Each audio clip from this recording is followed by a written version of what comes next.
Kasi yung blender ko.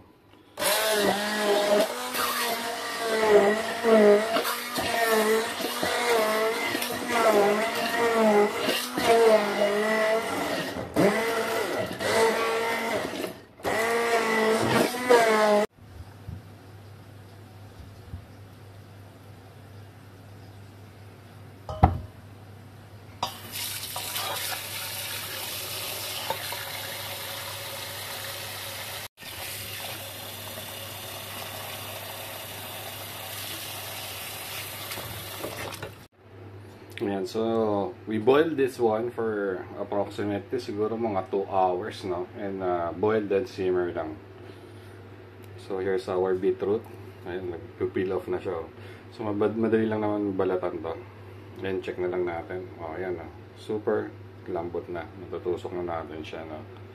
Wala nang resistance. So baka nyo na lang kung ano gawin natin dito. At ang beetroot, goods na goods to. Antioxidant. So, you can use this one for juice, salad, or chicha. Basta, check na lang natin. Okay. GG's. Ayan. So, here's our beetroot. Ayan. Balis lang naman siya. Once na napakulo nyo na, ganyan lang, oh. Matik na yan, oh.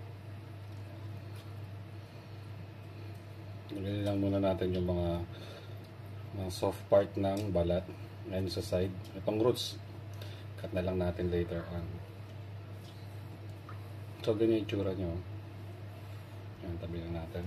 Next. Diba? Super dali lang, oh. Hindi mo na kailangan ng pressure. Yan, oh. Automatic na nagpipil off siya. Okay.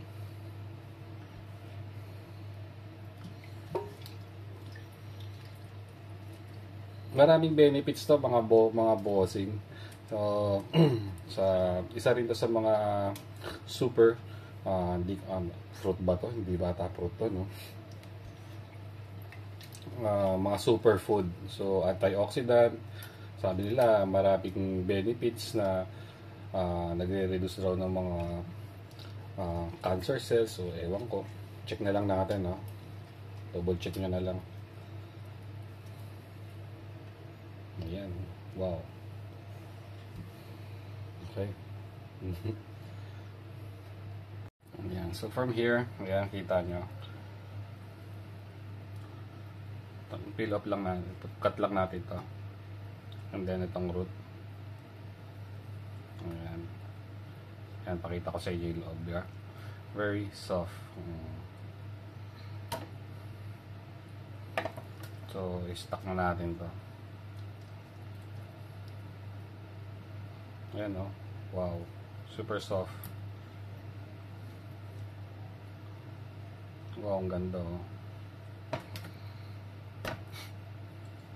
Maganda rin itong gawing sauce sa mga dishes natin. Kung meron tayong mga pan-grilled mga meat, mga steaks, or seafood, goods na goods din to.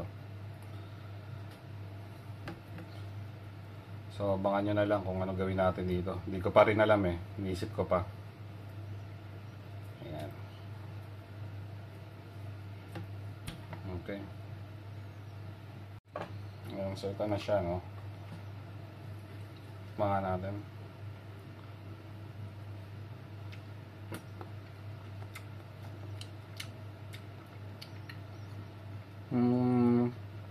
Lasa siyang kamote na gelatin, parang ganun. Tama. Namanamis na mes, na masim-asim, may konting asim. Try natin ito bukas.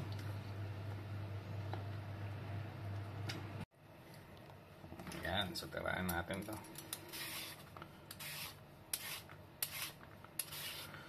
Gawa na lang tayo ng juice.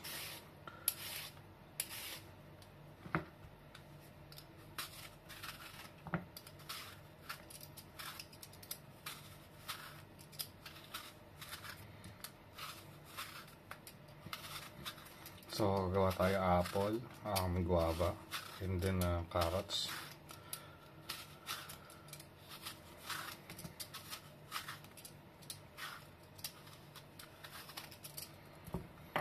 Okay sana to gamitin yung skin nila, no? Kaso kailangan pang linisin maigi.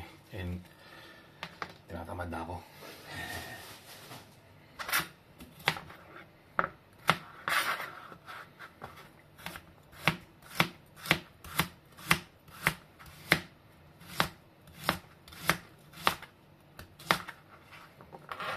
Baka masama.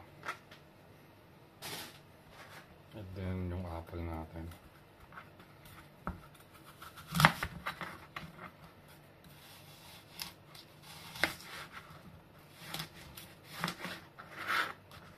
Ang goods.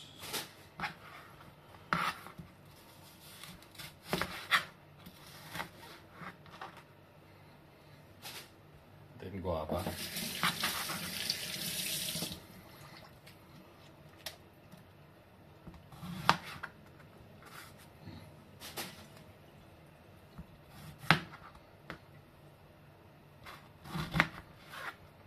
Ganda ng guava natin.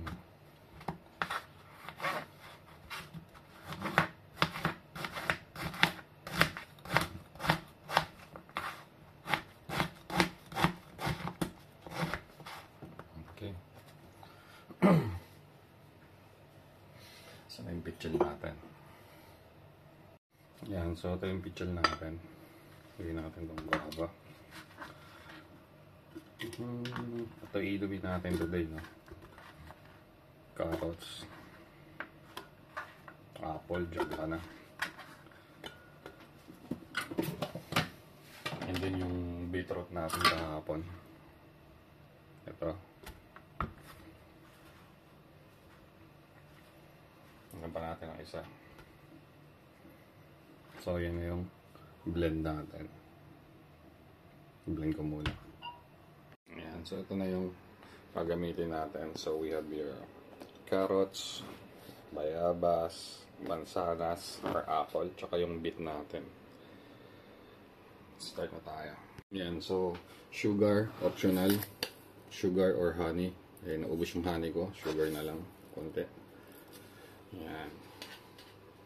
Pero sa mga diet, huwag na kayo maglagay ng sugar. So lagay lang tayo ng water para hindi mahirapan yung hand blender natin. Nasira kasi yung blender ko.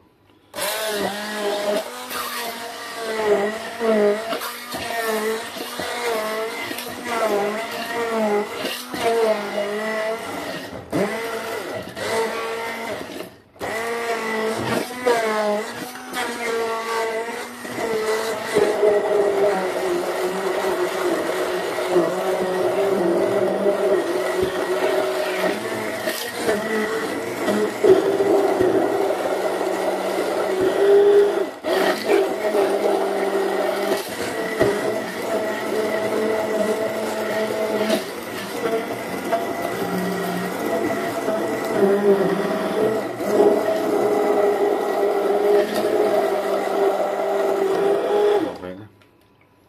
Lakas talaga ng hand blender mo.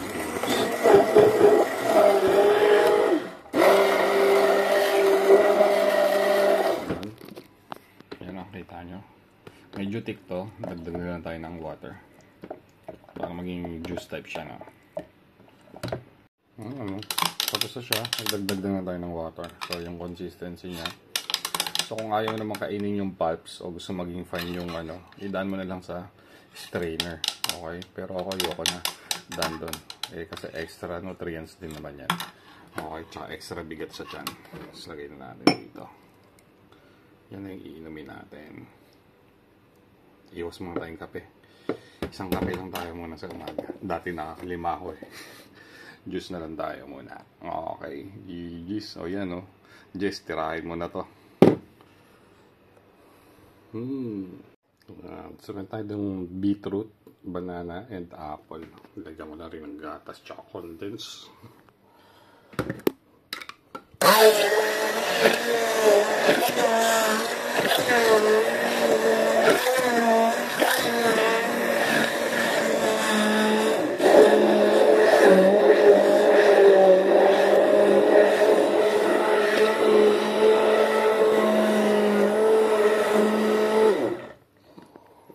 Yun. Add lang tayo ng water. Tubig.